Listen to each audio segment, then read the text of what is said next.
Les bordures sont des matériaux servant à délimiter, séparer, soutenir ou collecter. Elles sont utilisées dans un but fonctionnel et décoratif, en aménagement paysager et en voirie. Il existe principalement deux grandes sortes de bordures. Les bordures constituées de matériaux préfabriqués et les bordures constituées de matériaux naturels. Ces deux sortes de bordures se posent sur béton. Dans le cas présent, nous traiterons de la pose de bordures préfabriquées de type P2.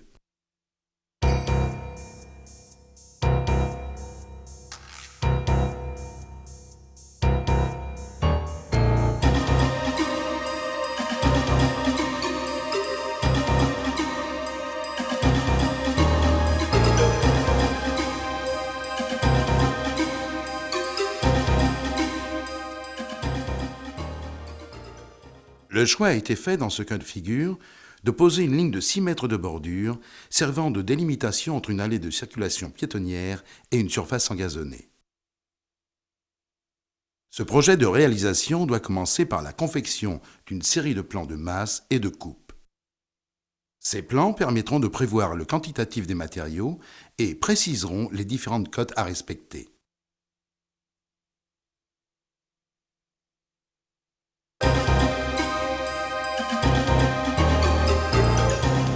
La planimétrie consiste à délimiter au sol l'emplacement et les dimensions de l'ouvrage. On positionne à l'aide d'une bombe de peinture le point de départ A de la bordure.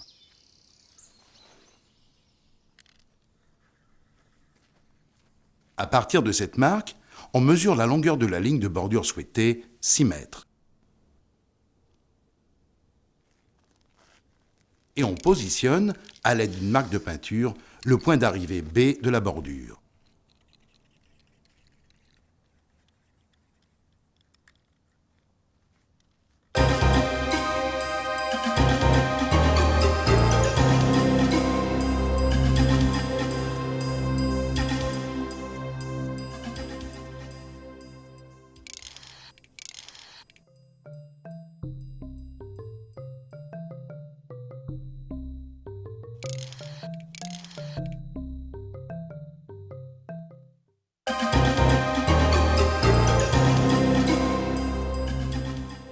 L'altimétrie a pour objectif d'installer un cordeau qui servira de référence, point de niveau fini haut de la bordure. On positionne, dans l'alignement des marques A et B, le piquet 1.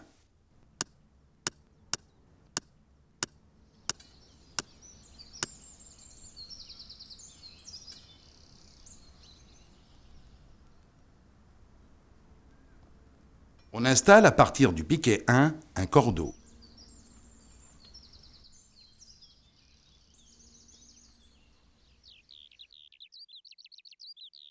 On dispose ensuite le piquet 2 dans l'alignement des marques A et B et du piquet 1.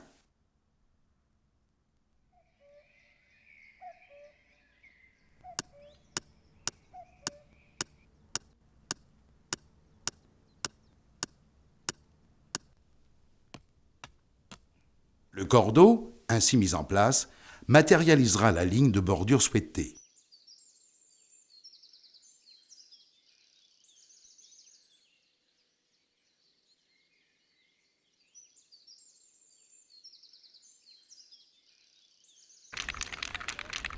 Un traçage à la bombe visualisera l'emplacement de la ligne de bordure. Le choix a été fait de positionner le haut de la bordure 5 cm au-dessus du niveau de l'allée de circulation. Cette hauteur peut varier en fonction de l'utilité de la bordure. On mesure 5 cm et on appose une marque sur le piquet 1.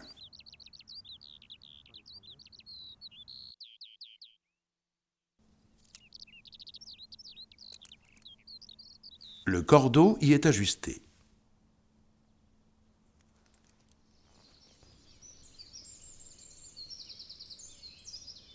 Sur le piquet 2, on effectue la même opération de marquage, 5 cm au-dessus du niveau de l'aire de circulation.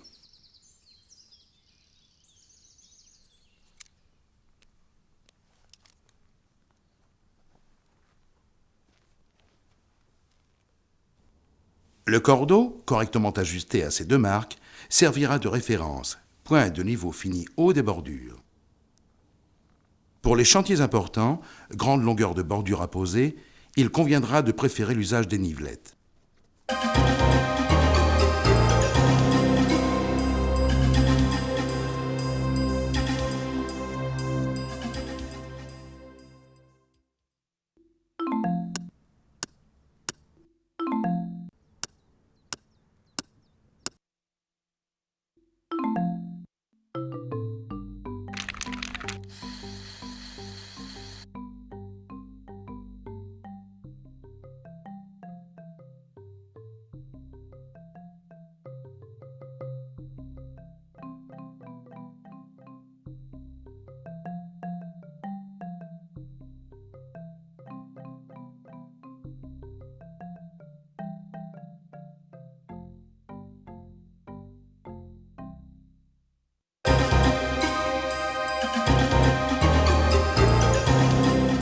Le décaissement a pour objectif de préparer le fond de forme.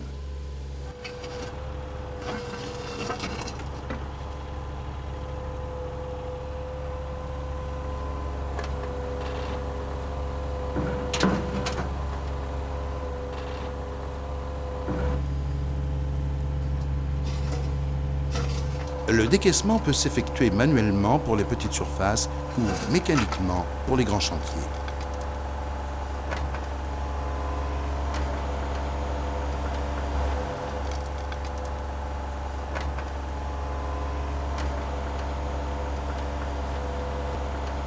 La hauteur du décaissement sera de 0,30 m en référence au cordeau.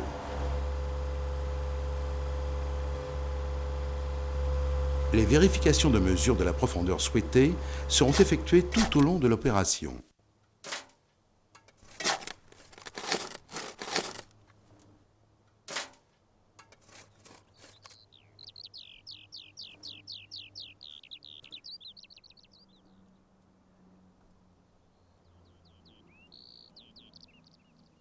La hauteur du décaissement 0,30 m tient compte des hauteurs de la fondation, 0,10 m, et de la hauteur des bordures, 0,20 m.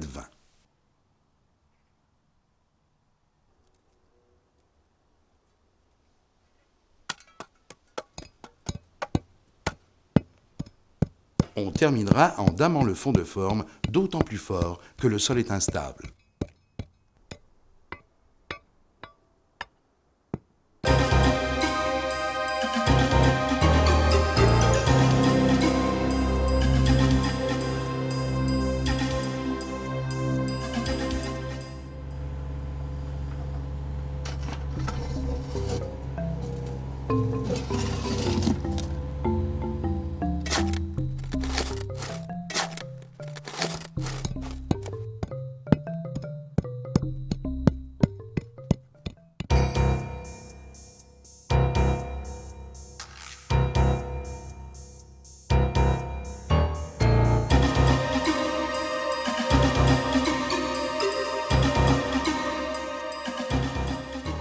Un béton est confectionné en respectant les doses préconisées.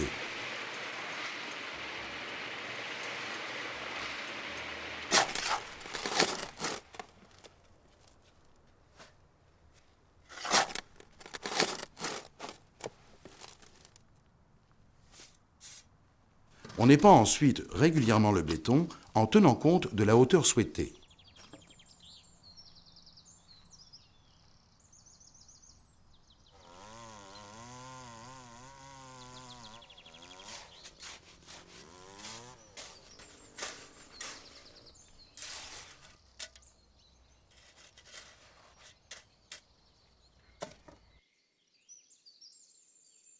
Au 0,10 m de béton prévu initialement, il sera nécessaire de rajouter 3 cm pour prévoir le tassement du béton lors de la pose des bordures.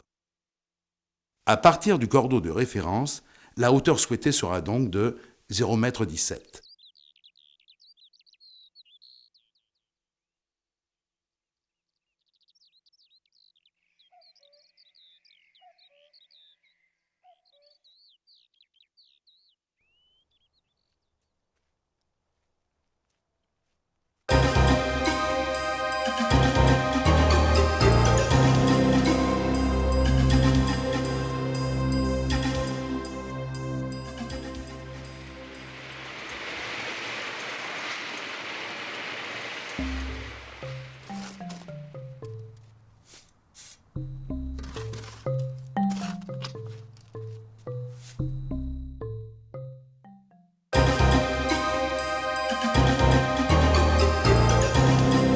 dispose d'une palette de bordure aux abords du chantier pour limiter la manutention.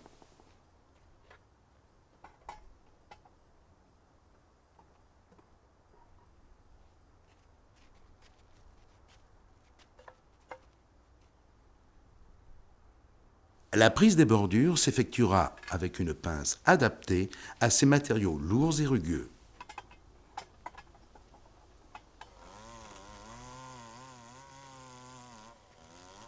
Chaque prise et dépose de bordure se fera en pliant les genoux.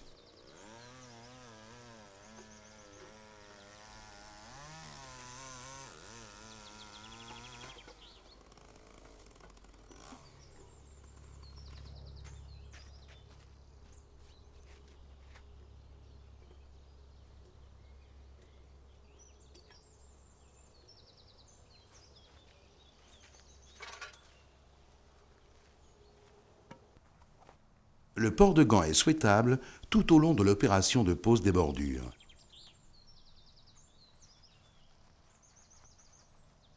Une fois la bordure installée, la vérification du niveau de verticalité ou l'aplomb de la bordure s'effectuera à l'œil.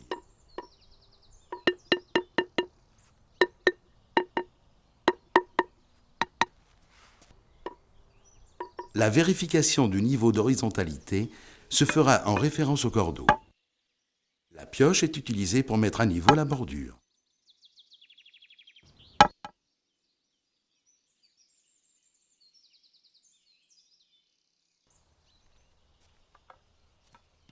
Entre chaque bordure, une cale de bois de 1 cm assurera des joints réguliers.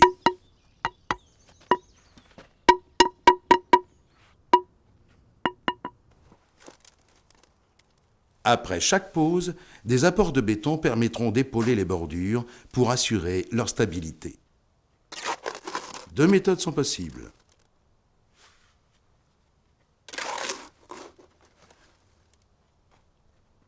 La première méthode consiste en la confection de plots au niveau des joints de bordure.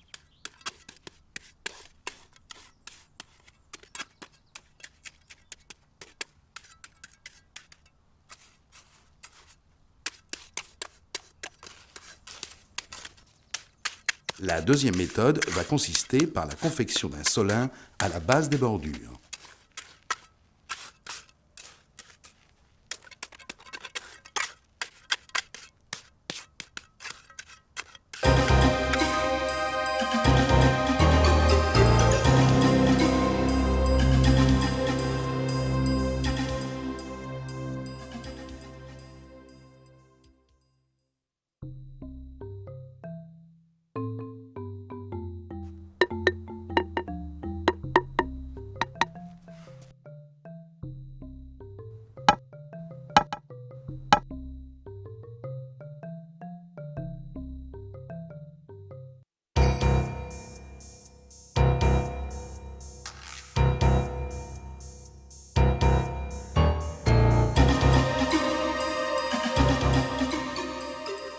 Au préalable, il sera confectionné un mortier spécifique. Le mortier sera consistant et pâteux.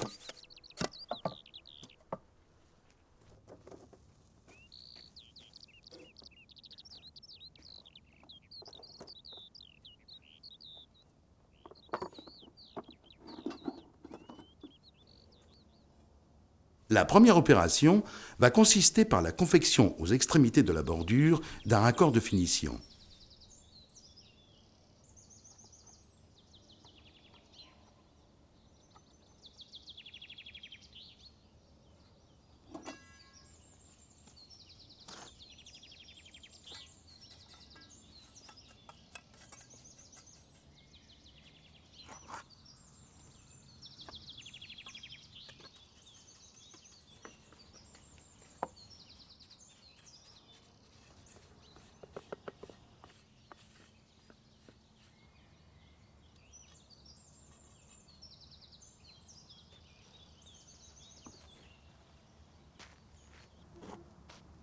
La confection des joints est une opération simple. Elle s'effectuera à l'aide d'une truelle, d'une taloche ou d'un morceau de polystyrène.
Un temps de séchage sera nécessaire pour donner au mortier la bonne consistance indispensable au décoffrage et au lissage du raccord de finition.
On apportera une bonne terre végétale de façon à confectionner un gazon de finition.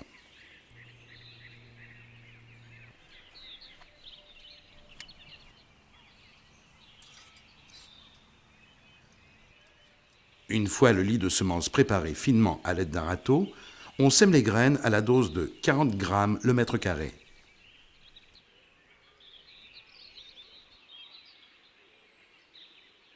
Il suffit alors de les recouvrir et de rouler.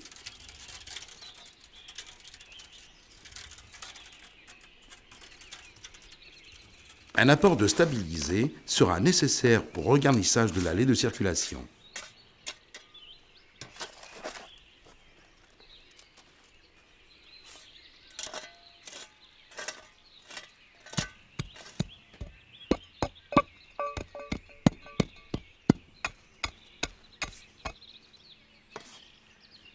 Enfin, dans ce cas précis, un apport de sable de carrière qui sera égalisé et roulé terminera les opérations de finition des abords.